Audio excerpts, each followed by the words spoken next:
அதாவது ஆண்களாக இருந்தாலும் சரி, பெண்களாக இருந்தாலும் சரி, உடற்பயிற்சியில் வந்து இந்த மார்பு வலிமையாக இருக்கணும். மார்பு வலிமை அதற்கு என்ன புஷ்அப் பண்ணணும். புஷ்அப் தண்டால் சொல்லுவாங்களா, புஷ்அப் இங்கிலீஷில் புஷ்அப்பு, அதுக்கு தமிழில் என்னன்னு சரியாக தெரில. புஷ்அப் வந்து மார்பு வலிமை, மார்பு வலிக்கணும்.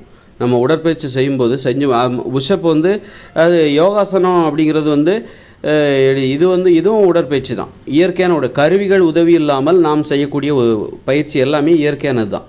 நீங்கள் கருவி இல்லாமல் எதெல்லாம் உடற்பயிற்சி, யோகாசனம் தான் உடற்பயிற்சி. அதில் வந்து புஷ்அப்லாம் அதில் வருமா? யோகாசனம் தான் இயற்கையான உடற்பயிற்சி. அப்போ புஷ்அப் வந்து யோகாசனத்தில் வருமானா வராதுன்னு தான் நினைக்கிறேன். புஷ்அப்பு, அப்புறம் வந்து புல்லப்பு, கம்பியை பிடிச்சி தொங்கி தலையை மேலே எழுப்பி இப்போ கீழே வர்றது, அந்த உடற்பயிற்சியெல்லாம் யோகாசனத்தில் வருமானா வராதுன்னு தான் நினைக்கிறேன்.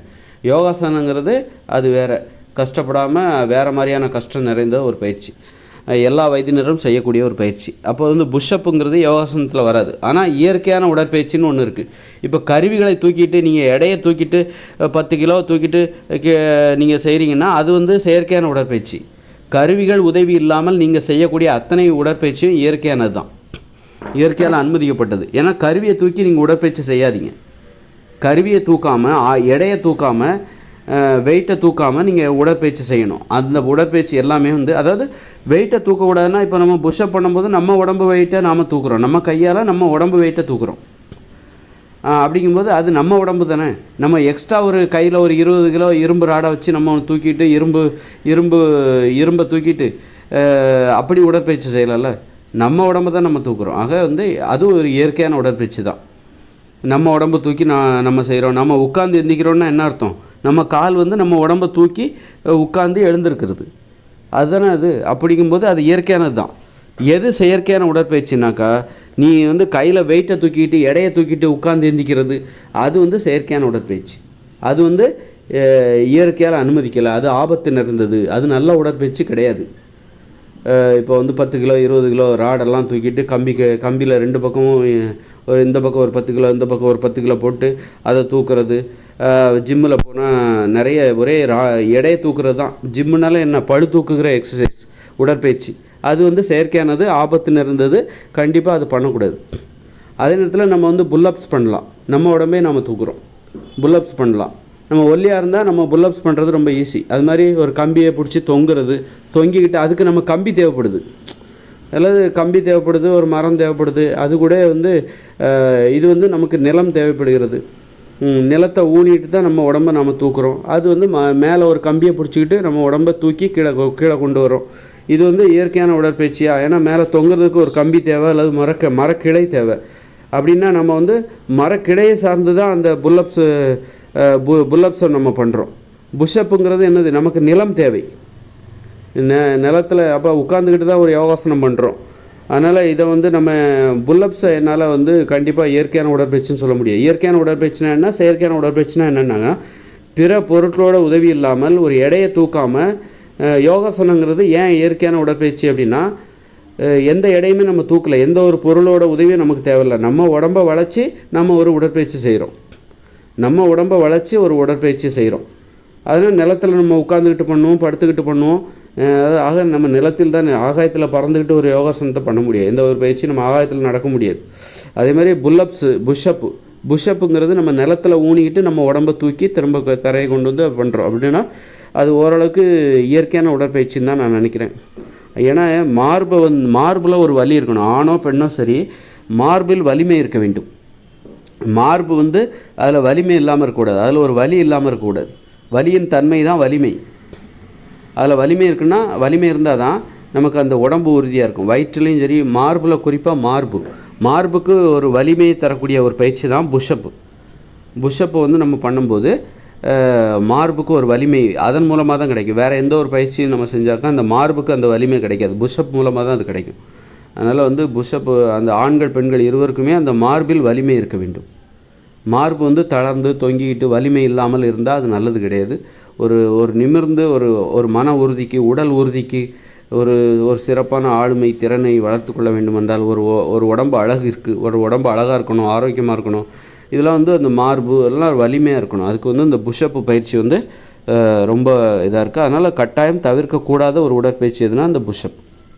அது வந்து இயற்கையானது தான். எது செயற்கையான உடற்பயிற்சினா, நம்ம ஏதாவது கையில் ஒரு எடையை தூக்கிக்கிட்டு, கல்லை தூக்கிக்கிட்டு, அல்லது இரும்பு ராடை தூக்கிக்கிட்டு, பிற பொருட்களை பயன்படுத்திக்கிட்டு நம்ம பிறரை சார்ந்து, அப்போ அது பிற பொருட்களை சார்ந்து நம்ம ஒரு செய்கிறோம்ல. தற்சார்பு உடற்பயிற்சினா என்ன? இயற்கையான உடற்பயிற்சினா என்ன? தற்சார்பு, தனது உடலை சார்ந்து இருக்க வேண்டும். பிற பொருளை சார்ந்து ஒரு உடற்பயிற்சி பண்ணக்கூடாது. ஜிம்மில் போய் ஒர்க் அவுட் பண்ணுறோம், ஜிம்லேயே ஒர்க் அவுட் பண்ணி நீ பழகிறப்பா, நீ ஒரு காட்டுக்கு போயிட்ட, அப்போ அங்கே போய் என்ன பண்ணுவேன்? அங்கே போய் எதையாவது கல் கிடைக்காதா அப்படின்னு தான் போய் தேடுவேன். அதனால் நம்ம எந்த இடத்துலையும் சுதந்திரமாக இருக்கணும்.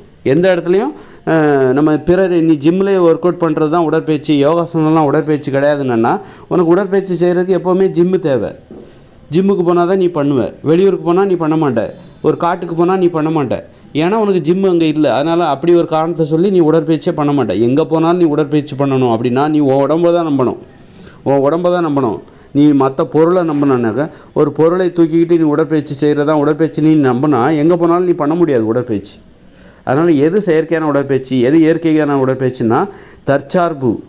உடற்பயிற்சி செய்வதற்கு தன்னை சார வேண்டும், பிற பொருட்களை சார்ந்து இருக்கக்கூடாது. அதனால் இப்போ பிறரை சார்ந்திருக்கிறது. நீ ஜிம்மில் போனால் அங்கே உனக்கு ஒரு சொல்லிக் கொடுக்குறவருக்கு ஒரு ஜிம் மாஸ்டர் தேவை. அவர் சொல்கிற மாதிரி தான் நீ செய்யணும்.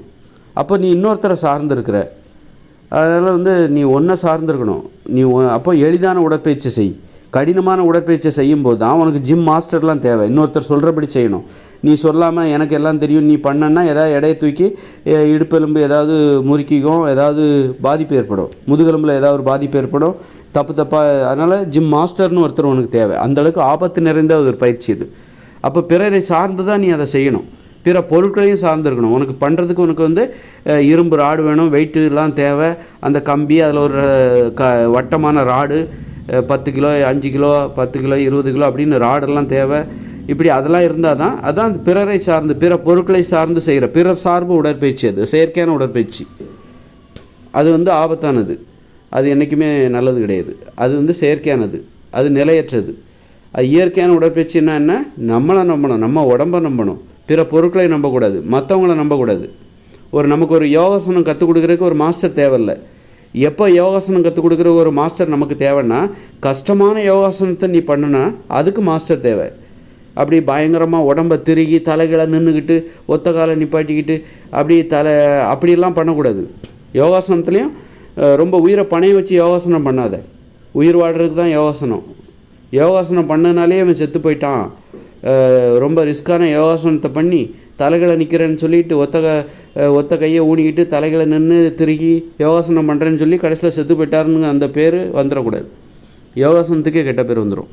அப்போ கஷ்டமான யோகாசனம் பண்ணும்போது தான் உனக்கு சொல்லிக் கொடுக்குறதுக்கு ஒரு ஆள் தேவை. நீ செய்கிற யோகாசனம் ஃபுல்லாக எளிதாக இருந்துச்சுன்னா உனக்கு யாரும் சொல்லித்தர வேண்டிய அவசியம் கிடையாது.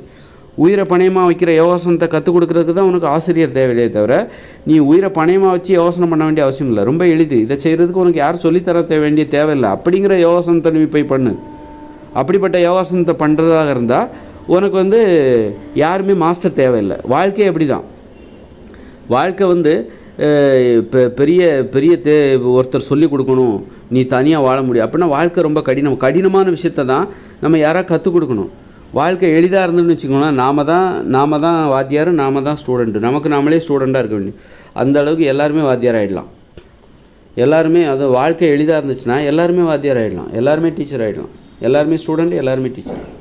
அதனால் வாழ்க்கை எளிதாக இருக்கணும். நம்ம செய்கிற வேலைகள் எளிதாக இருந்தால் நமக்கு யாரும் சொல்லிக் கொடுக்காமலே எல்லாத்தையும் கற்றுக்கலாம். பார்த்தே கற்றுக்கணும்.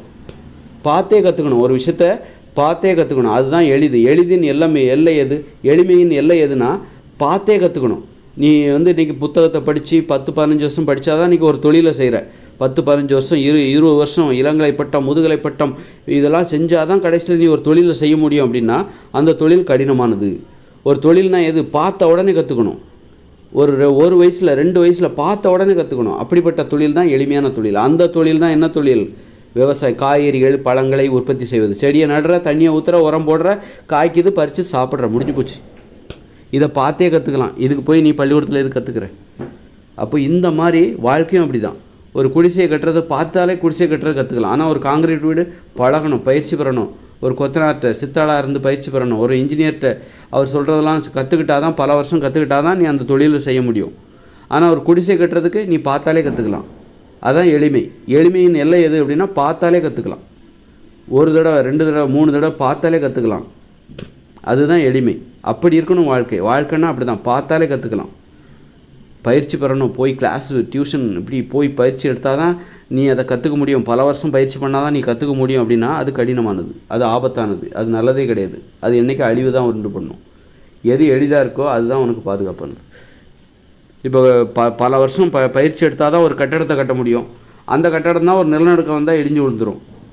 ஆனால் ஒரு குடிசை பார்த்தாலே கற்றுக்கலாம். ஆனால் அந்த குடிசைக்குள்ளே இருந்தால் அவனுக்கு நிலநடுக்கத்தை பற்றின பயமே தேவையில்லை. நிலநடுக்கத்தை பற்றின பயமே தேவையில்லை. ஒரு பல வருஷம் பயிற்சி எடுத்தால் தான் ஒரு கட்டடத்தை கட்ட முடியும். பல வருஷம் பணத்தை சம்பாதிச்சா தான் அந்த கட்டடத்தை கட்டுறதுக்கு ஒன்று பணத்தை சம்பாதிக்கணும், கஷ்டப்பட்டு போராடணும், நொந்து நூலாக போயிடுவேன் ஒரு வீட்டை கட்டுறதுக்குள்ளே. ஆனால் ஒரு குடிசை கட்டுறதுக்கு நீ நினச்சா கட்டிடலாம். போய் ஏதாவது ஓலை கிளையில் வாங்கிட்டு வந்து கம்பு குச்சி செடி கொடிகளை வரைச்சிட்டு வந்து உடனே நீ வளைச்சி பிடிச்சி கட்டி சூப்பராக ஒரு குடிசையை உருவாக்கிடலாம். சிரமப்பட வேண்டிய அவசியம் இல்லை. அப்போ அதில் பாதுகாப்பு இருக்குது.